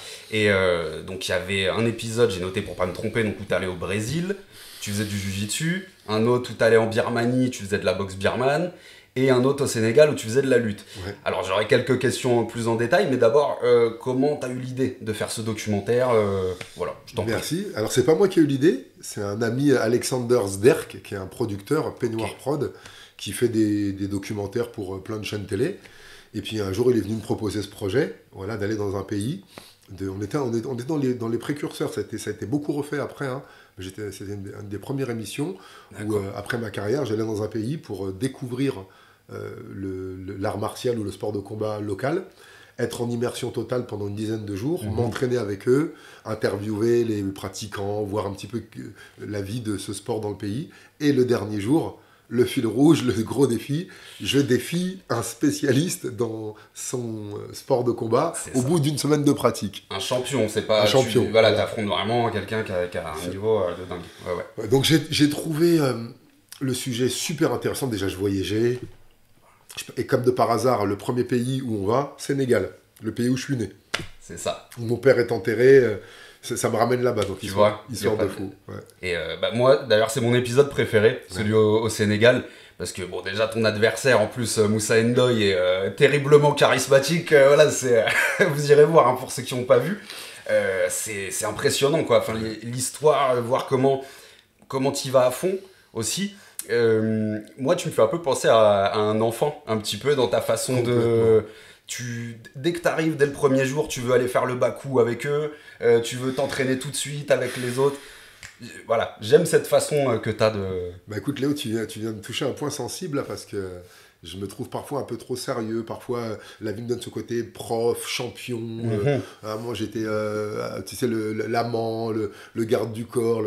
Et on s'enferme un peu des fois dans ce rôle d'adulte un peu sérieux. Et à l'intérieur de moi, j'adore l'humour, j'adore la déconne. Et à l'intérieur de moi, et comme de tout un chacun, bah, il y a cet enfant intérieur qui trépigne, qui a envie de parler à cette meuf, qui a envie de faire une blague, qui a envie d'enlever sa cravate ou d'enlever ses chaussures et qu'ose pas le faire, tu vois. Et ouais, je crois que, pour te faire simple, j'ai fait le tour du monde avant ce voyage grâce au combat. Mais pour moi, c'était quoi un pays? Un aéroport, une chambre d'hôtel, une pesée, un stade plein de gens souvent contre moi, oui. Une bagarre, une boîte de nuit, et demi-tour. J'ai rien vu du pays. C'est ça. En Thaïlande, je suis allé 14 fois. Des fois, je revenais tout blanc, des kilos en moins. Le camp, dodo, l'avion, Paris. Quoi, tu vois. Un jour ou deux à Bangkok pour acheter quelques fringues. Il n'y a qu'en fin de carrière que je partais. Moi, je m'entraînais que l'après-midi. Et puis voilà, j'allais un peu visiter. Oui, tu n'avais pas le temps vraiment de... J'étais là pour boxer. Quoi. Donc, je me suis rendu compte que j'avais visité le monde entier. Mais qui avait visité le monde entier? Quel Aurélien? L'Aurélien curieux ou... Ben non, le combattant. Je vais prendre des coups dans la... Donc fermé, rigide, de temps en temps une petite blague. Et voilà, c'était ce rôle que je jouais. Et donc, je n'avais pas vraiment découvert les pays ni les personnes. J'étais là pour les vaincre, j'étais là pour les impressionner, j'étais là pour qu'ils m'aiment ou qu'ils me détestent, tu vois. Tu devais rester focus. J'étais là pour moi, le combattant, moi, regardez comment je boxe, regardez comment je me suis blessé, regardez comment j'ai perdu, regardez moi. Fatigant. Bien sûr. Ce qui a équilibré ça dans ma carrière, c'est que je donnais des cours, j'étais au service des autres. J'étais pas comme ça tout le temps. Ça fait un bel équilibre. Mais en fin de carrière, comme de par hasard, on me propose de refaire la même chose. D'aller dans des pays, de rencontrer des combattants. Et cette fois-ci, le combat à la fin, il est à 50%. Donc il n'y a pas de risque de blessure. Je m'en fous que je gagne ou que je perds. Il n'y a pas d'enjeu, vraiment. Et là, je suis là pour véritablement y aller comme un enfant qui découvre sa nouvelle rue. la première fois que tu es sorti de ton quartier, tu vois, et de retrouver, c'est ça qu'on a perdu chez les adultes. Exactement. J'ai pas le mot. Cette spontanéité, quoi. Cette capacité d'émerveillement. Ouais, c'est ça. Voilà, tout est nouveau, tout est génial, tout. Et je vis tout comme si je ne connaissais rien. Je ne sais rien, je suis là. D'habitude, j'arrive en tant que champion. C'est moi qui fais la conférence, c'est moi qui fais le stage. Yes. J'arrive en tant qu'élève. Allez-y, apprenez-moi. Et tu vois, ça, vous le verrez, moi, t'es très humble aussi, t'es très en demande d'apprendre. C'est vraiment un beau documentaire. Et les autres aussi sont super. Hein. Allez voir, il y en a 3, hein, c'est ça au total. Franchement, je vous le conseille parce que vraiment, je trouve que c'est des docus magnifiques. C'est un travail de fou. J'étais filmé pendant 10 jours, de 9h du matin, si ce n'est pas plus tôt, quand il fallait filmer des levées de soleil, à 9h du soir. On ramenait 70 heures d'images. Pour un épisode que tu vas voir, pour 50 minutes, il y a 70 heures d'images. Imagine le tri, la sélection. Le montage, j'imagine pas le boulot. Je me suis exercé à faire la voix off, j'avais jamais fait ça derrière. C'est vrai que c'est toi qui fais la voix. C'est moi qui fais l'habillage. Je me suis battu avec le réel parce que les textes, la manière dont il avait écrit, c'était trop négatif. Quand j'ai changé en 2011 ma manière de manger, j'ai changé ma manière de parler. C'est ça peut-être que tu apprécies chez moi, c'est qu'il y a des mots que je ne dis plus. C'est pas les mots que je dis, c'est ces mots du quotidien où inconsciemment, des fois, on juge, on pique, on rabaisse. C'est vrai, bien sûr. Et donc, je m'étais battu avec lui, on a fait ces 3 documentaires. On avait signé pour 10. Et en plus, avec un salaire qui montait, donc j'étais très content. Et puis, pour des raisons artistiques, il rendait à chaque fois le produit en retard. Ah, d'accord. Okay. La chaîne est obligée de décommander. Donc ça va pas, oui, ok. Et à un moment, ils ont dit, ça change tous les programmes et tout. Donc il n'y en a eu que 3 et qui sont sur Internet. Et le Sénégal a fait 6 millions de vues quand il était sous-titré en anglais. Ah, d'accord, oui, comme ça, tout le monde, évidemment, tout le monde peut. Donc c'était une très belle expérience d'aller sans s'oublier. Parce que je joue pas avant, il n'y avait que moi, bien sûr que oui, je m'occupais des autres aussi, mais c'était quand même le moi qui dominait. Et là, quand je te dis, je mets les autres en avant, je questionne les autres, je suis humble, mais le premier que ça nourrit, c'est moi. C'est moi qui suis parti au pays. C'est moi qui suis là, qui suis sur la plage, qui danse le bakou, qui voit ma famille, qui m'entraîne dans le... C'est moi qui en chie, parce que les entraînements dans le sable... Ah ouais, non, ça a l'air... Donc tu vois, si tu crois parfois que l'humilité, c'est se rabaisser ou se priver, c'est pas ça. C'est pas ça. C'est... Je laisse la place à l'autre. Je peux servir dans ton verre. Hein, t'as vu, on a la position au-dessus, on domine, on se sent bien. Et des fois, c'est moi qui ai besoin d'eau, tu vois. Et là, je te permets à toi d'être au-dessus. Mais... c'est ça l'humilité. Ah mais c'est beau, tu vois, c'est vraiment beau et je suis admiratif aussi de Moussa Ndoye parce que lui pour le coup pouvait avoir beaucoup à perdre en vérité. Il est chez lui, c'est le champion et allez voir, hein, c'est vraiment le king. Hein, donc je me dis pour lui ça a dû être difficile. T'as senti un stress chez lui un petit peu complètement. Déjà en tant que champion, il sait à quel point il est fort physiquement et dans sa discipline. Il a vu mes vidéos, il a vu mes highlights. Parce qu'au Sénégal il y a 2 luttes. Il y a la lutte sans frappe. D'accord. Et comme ça ne suffisait pas, il y a la lutte avec frappe. Mais c'est point nu. Ils mettent très peu de points, mais tu prends un point nu que ça, tu descends. Mais toi c'était le cas. Hein, c'était la lutte avec frappe. Voilà, on avait les mitaines. Et comme de par hasard, le jour du combat il arrive, il me dit j'ai oublié mon protège-dents. Ah d'accord. Donc moi, j'avais pas l'intention de le taper fort. Oui, tu vois, on aurait dosé. Parce que la lutte sénégalaise s'arrête dès qu'un tombe. Oui. Donc je me suis dit, on fait quelques échanges debout. À un moment, il va m'attraper, il va me planter comme un clou, tu vois. Et dans ce que j'ai fait, je fais un temps point, ce qui m'attendait en point. Et là, immédiatement, je plonge et je prends la jambe d'appui, ce qu'on appelle un single leg. Le cédo, c'est ça, voilà, c'est ça. Et j'avais travaillé une belle leçon aussi. Il y a un moment, je crois que c'est Bruce Lee qui disait, le moine Shaolin craint plus la seule attaque que tu as répété 1000 fois, que les 1000 attaques que tu as répétées qu'une seule fois. Bien sûr. Donc comme j'étais là-bas 10 jours, à un moment je dis au coach, je dis non, écoute, apprends-moi 2-3 techniques, pas plus. Et on fait que celle-là. C'est ça. Parce que quand tu as trop de techniques, c'est ce que j'avais fait au Brésil, après je t'ai perdu. Oui. J'ai vu, oui, tu t'es concentré sur le cédo, en répétition. Voilà. Et donc les gens croient que je gagne parce que Moussa me porte à la fin. Pas du tout, je perds, puisque il a le cédo, lui, il va tomber, et fort comme il est, il se redresse, et il tourne. Et c'est moi qui suis là, et c'est mon épaule qui touche le sol en premier. C'est vrai que visuellement, on peut croire que c'est toi qui... Voilà. Mais effectivement, voilà. Alors si moi je reste face à lui, c'est lui qui tombe sur le dos. Là, il a pivoté, donc moi je suis tombé, et comme je ne l'ai pas lâché, il est tombé avec moi. Donc en vérité, il a gagné, mais il me l'a dit après, hein, il était tellement fier qu'on vient de faire un reportage dans son petit camp à Yarak, là-bas, qu'on salue à tout le monde, ils verront ça à Dakar. Hein. Yes. Qu'on mette en avant les pêcheurs qui lèvent les filets, sa discipline. Voir les enfants et tout, qui s'entraînent. Et qu'un grand champion qui n'a plus rien à prouver vienne se mettre face à lui, tu vois. Et il m'a dit, ton cédo, il y était. Il m'a dit... Tu lui as fait peur un petit peu. Hein. Il était surpris. Okay. Quand il était pris, il s'est dit qu'il allait s'en sortir facilement. Mais je sais pas comment t'expliquer. Voilà, j'en ai pas mis 60 KO. Il y a de la gentillesse dans moi, mais tu vois, s'il faut mettre la force, elle y est dans la même intensité. Ok, tu vois ce que je veux dire? Tu vois tout l'amour qui rayonne là. Si tu réveilles le dragon, il sort de la même manière. Ça tue. Et donc voilà, et à la fin, donc les gens pensent que j'ai gagné. Et ouais, j'ai truqué. Ils ont pas compris. C'est qu'ils me portent en triomphe. Parce qu'ils m'honorent de ces 10 jours qu'on a passés ensemble et de tout ce que j'ai fait pour le Sénégal, tout ce qu'on a fait avec l'équipe pour le Sénégal, la lutte, le quartier, la chaîne télé, le producteur, les caméramans, les monteurs et tout ça, quoi. C'est mortel, franchement. En tout cas, allez voir ce documentaire, je vous le conseille fortement. Et du coup, Aurélien, j'avais une autre question, c'est parce que là, vous avez fait un documentaire, est-ce que tu as déjà eu l'idée de faire un film sur la boxe, par exemple, soit une fiction ou d'autres documentaires, ou par exemple participer au scénario d'un film autour de la boxe ou d'un sport de combat? Est-ce que ça te plairait ou... Ça, c'est pas une idée que j'ai eu quelques contacts avec le milieu cinématographique, comme on dit à mon époque. J'ai fait quelquefois des rôles de videur, de portier, des pubs. Je suis intervenu à une scène de boxe, un combat contre Joe Prestia, un autre grand champion, au premier long métrage de Gad Elmaleh, qui s'appelle Salut Cousin, tu tapes ça sur YouTube. Ça dit quelque chose. Et à un moment, il y a une scène de boxe. Et Gad Elmaleh, justement, Salut Cousin, son cousin a plus d'argent et il mise sur un combat clandestin. Sur Nono, et c'est moi. Et ouais, donc j'ai fait ça, j'ai fait quelques apparitions, mais c'était pas trop mon délire. Et non, là j'étais plus sur l'écriture d'un livre. Et on m'a dit, tu devrais faire un film sur ta vie, tout ça, machin. Et je sais pas si c'est pas la priorité du moment, mais là j'ai plus envie de l'écriture du livre, là. D'accord, en tout cas, on sera les premiers à l'acheter parce que je sais que t'as un parcours incroyable et puis je sais qu'il y en a toujours à apprendre, tu vois, donc ce sera un bon truc. Si je peux me permettre, Léo, je t'en prie. On a tous, je vais taquiner sur le mot. Je t'en prie, je sais que t'aimes bien. T'as un parcours incroyable, mais si c'est incroyable, comment tu vas y croire? Non, j'ai un parcours surprenant, hors du commun, j'en sais rien, fantastique. Tu as raison. Et souvent, vous avez vu, on manque de vocabulaire positif. Ce que je veux te dire, c'est que toi aussi, et on a tous un parcours fantastique, merveilleux, hors du commun et unique. La différence peut-être, c'est que j'ai appris à en parler. J'ai appris à mettre des mots dessus. Va trouver une interview de moi avant 2011. J'avais ces combats, j'avais tout ça, j'avais... c'est dur, on n'a pas le choix dans la vie, l'homme est un loup pour l'homme. Je vois le truc. Quand je me regarde, je dis, mais comment on peut être comme ça et pas s'en rendre compte, quoi. Donc voilà, ce que je veux te dire, c'est que tout ce que tu vois en moi, c'est que tu l'as aussi. Et comme je t'ai dit, j'ai changé peu de choses.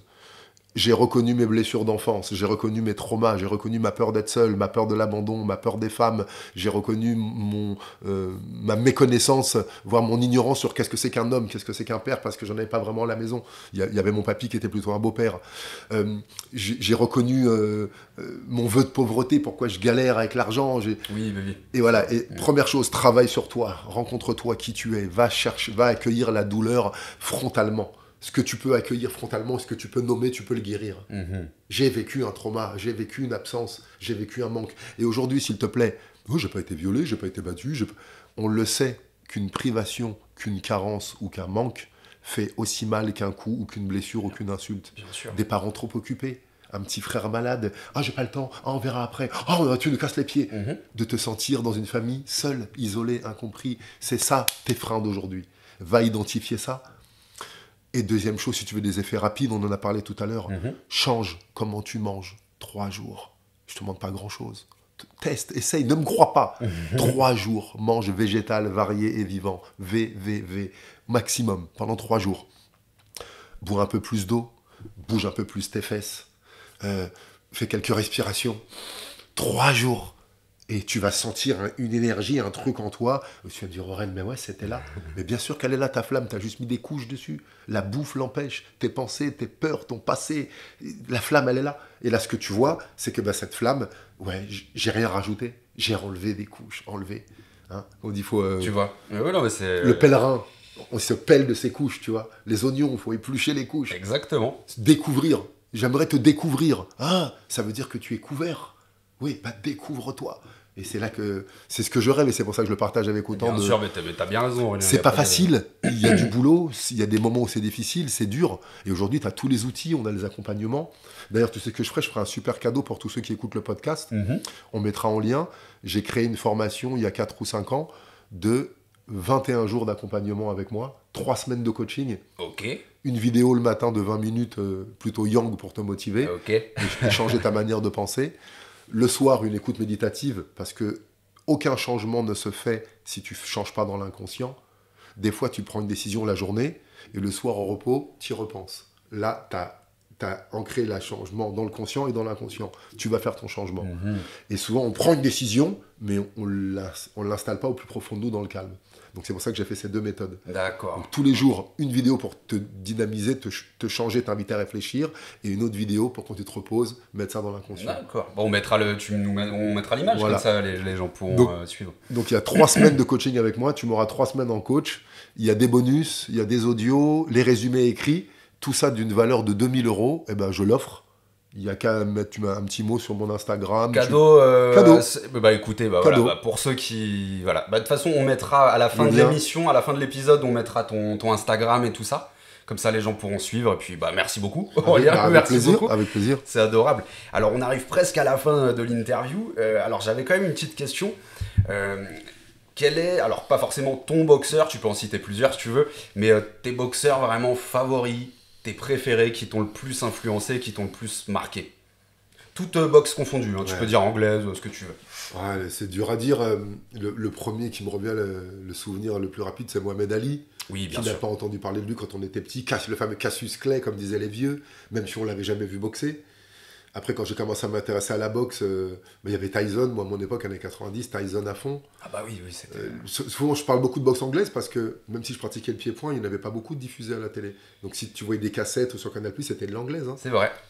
Donc, il y a eu toute la vague des Américains, Hearns, Holyfield, tellement. Après, quand j'ai commencé le pied-point, je crois que j'étais rapidement fan des boxeurs locaux. Il y avait les champions de Villejuif, les champions de mon club, Jean-Michel Nieba qui avait été champion de France, je crois. Je crois qu'au début, c'est ça, comme on manquait justement d'accès aux champions extérieurs, on était tous fans du champion Bien de sûr, notre coin. bien sûr. Après, quand j'ai commencé à boxer, il y a eu les Français, Nikema, Stéphane Nikema qui était pas avant moi, toute la vague des Hollandais, hein, Kaman, Dekers. J'ai fait un stage avec Fred Royers, j'étais jeune boxeur, Fred Royers qui était un des premiers champions du monde hollandais. Et j'ai fait un des premiers stages avec lui au bout de 2 ans de boxe. J'avais réussi à lui placer un high kick déjà. Ah ouais, d'accord. Tu devais être comme un fou. Ouais, il y avait les boxeurs de mon club à haute tension, il y avait tous ceux qui étaient là. Il y avait Krima Mitech, Pascal Lafleur, il y avait Cyril Diabaté. Vraiment on avait les meilleurs autour de nous. Quoi. D'accord. En France, il y avait Dida, il y avait Kamel Djemel, la vitesse. On a des grands athlètes en France. Hein. De toute façon, on a quand même une... Chez les poids lourds, il y avait Jérôme Le Banner, même si tous, on l'a détesté, Jérôme. Mais attends, moi, je prenais 3 000 € sur un combat, j'étais un des mieux payés du gala. Lui, il partait au Japon, il prenait des 100 000, des 300 000. On pétait un câble, donc on lui en voulait pour ça. On le jalouse aussi pour son côté franchouillard et un peu dur et brut de décoffrage. Mais on l'idolâtrait en même temps, il a fait des guerres de fous. Ah oui, bah c'est... Et puis c'était celui qu'on pouvait plus voir, parce que ses combats étaient filmés, tu vois. Oui, il était très médiatisé, c'est vrai. Il y avait énormément de galas où il n'y avait pas la télé, il n'y avait pas de caméra, donc on ne pouvait pas le voir. Il y avait les magazines. Les gens m'ont connu grâce aux magazines, tu vois. D'accord. Et ça, je vois, ça a perduré, parce qu'aujourd'hui, tu prends ton téléphone, tu vois un champion, un autre, tu passes à une recette de cuisine, tu poses, tu as tout oublié. Oui, ça va vite.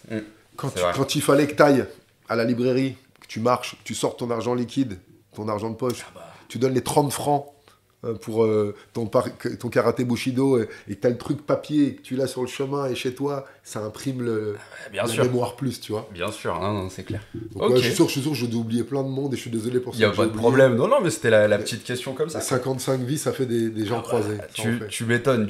Bon, en tout cas, voilà, on les salue tous, hein, bien sûr. Ouais. Alors, j'ai la question de fin. Guillaume Kerner, que j'ai oublié aussi, qui m'a influencé, Guillaume Kerner. Oh, il y en a tellement d'or. Ouais. Je te jure, t'inquiète pas, de toute façon, on peut pas citer tout le monde. Hein. Alors moi, tu sais, j'ai la petite question traditionnelle de la fin. Bon, c'est une question qu'on peut trouver dans d'autres émissions aussi, hein, mais j'aime bien cette question parce qu'elle peut bien illustrer l'invité.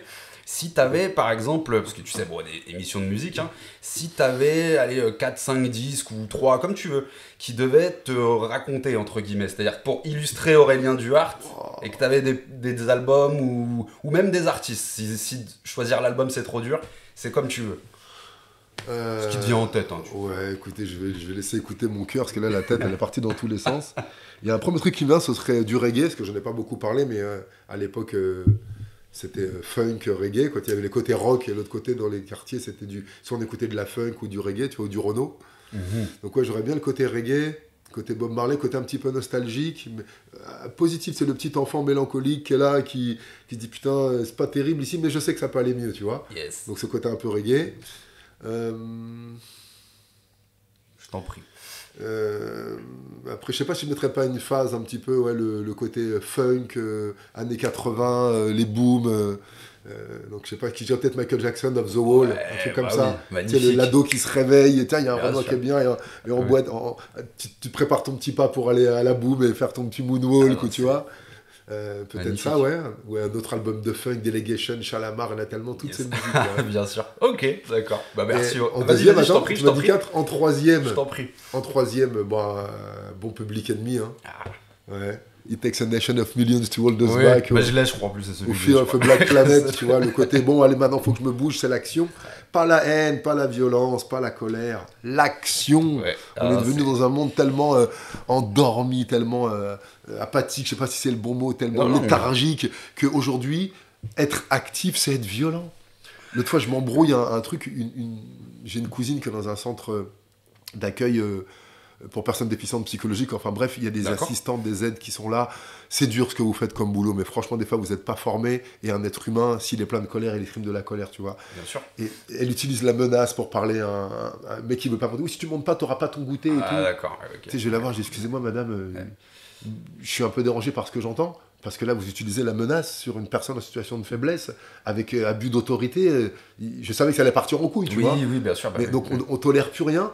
Et à une deuxième arrive, une troisième. Tu sais, moi, je parle, et une dame me dit, arrêtez de bouger les mains. Oui, c'est toi qui l'agressais, quoi, d'accord. Ok. Ouais, non, c'est-à-dire que l'action, c'est une agression, ouais, le d'accord. mouvement, c'est une agression. Je dis, mais t'es ma mère, toi. Et toi, t'as tellement peur de la vie. J'ai dit, madame, mais là, je suis en colère. Je suis en colère. Donc, je vais pas exprimer une colère avec un corps. Je suis pas un enfant de 6 ans qui a peur de vous. Je suis pas un de vos détenus, j'allais dire. Je suis pas un de vos patients, ni un de vos gosses, ou je suis pas votre mec qui a peur de pas baiser ou qui a peur de pas manger et qui la ferme. Moi, je vais parler, je vais bouger, je vais faire du bruit. Bien sûr. Parce qu'on que n'est pas des robots, de toute façon. Donc voilà, tu vois, donc ce c'est Public Enemy pour passer à l'action. Et là c'était une action, par exemple, je te dis là, de confrontation, pas de rébellion, hein, une action de recadrage, mais je te parle aussi de l'action créative. Hein, de l'action, pas pour détruire ce que font les autres ou corriger ce que font les autres, de l'action pour créer quelque chose. Tu auras l'occasion d'impacter les autres. Et en dernier, et ben là, peut-être cette époque depuis 2011, après la fin de la carrière de boxeur, tout ça, un truc plus posé, peut-être une musique chamanique, où j'aime bien Garu Maju, un chant All Related, je crois. Non, on mettra le lien comme ça. Il y a 2 liens. Une musique plus apaisante, une musique plus yin, pour redescendre. Parce que tu vois, c'est ce que j'aime aujourd'hui, c'est que tu as vu, là, je suis monté très haut, et j'ai accepté, et j'ai appris à redescendre, et c'est bon aussi. Avant, j'avais peur de cette phase-là. Donc j'étais tout le temps là-dedans, tu vois. Donc ouais, peut-être pour équilibrer ça, cette deuxième partie de vie, avec une dominante de calme, d'apaisement, des sons de la nature, les fréquences Hertz, tu sais, des différentes fréquences pour apaiser le cerveau. Oui, d'accord. Si des musiques te donnent envie de faire la guerre, d'autres t'apaisent, tu vois. Bien sûr, bien sûr. Des paroles bienveillantes, il y a plein. J'aime bien Kenny Arcana sur certaines chansons. D'accord, oui, à l'ancienne, bien sûr. Puis le silence aussi. T'as tout dit. Merci beaucoup Aurélien, franchement. Est-ce que tu aurais un mot de la fin, quelque chose à dire pour clôturer avant que je clôture l'émission ou pas, c'est comme tu veux. Un mot de la fin, on risque de vous surprendre. Fin. Merci beaucoup. Merci Aurélien. Franchement, c'est avec une certaine émotion que je te reçois aujourd'hui parce que voilà, je te dis, ça fait longtemps que je te suis. Tu m'as beaucoup apporté, sur plein d'aspects. Et voilà. Et je regarde très régulièrement tes documentaires et tes interviews parce que ça fait du bien. Même, tu vois, Même te parler, ça fait du bien, tu vois. Cette nuit, j'ai mal dormi, il faisait super chaud. Donc, j'étais pas en pleine forme et je me sens beaucoup plus en forme, tu vois. Donc, merci Aurélien, c'était adorable. Merci à Osmose qui est là, toujours à la Tech Nike. Merci à Osmose qui sort bientôt son premier album d'ailleurs. On pourra en parler bientôt. Encore merci Aurélien, franchement, c'est. Et puis, tu reviens quand tu veux, si un jour tu veux t'exprimer sur quelque chose ou voilà, tu es le bienvenu. Merci à vous d'avoir suivi l'émission. Il est maintenant l'heure de quitter la maison. On se retrouve très bientôt pour une prochaine de The Doghouse. Yeah!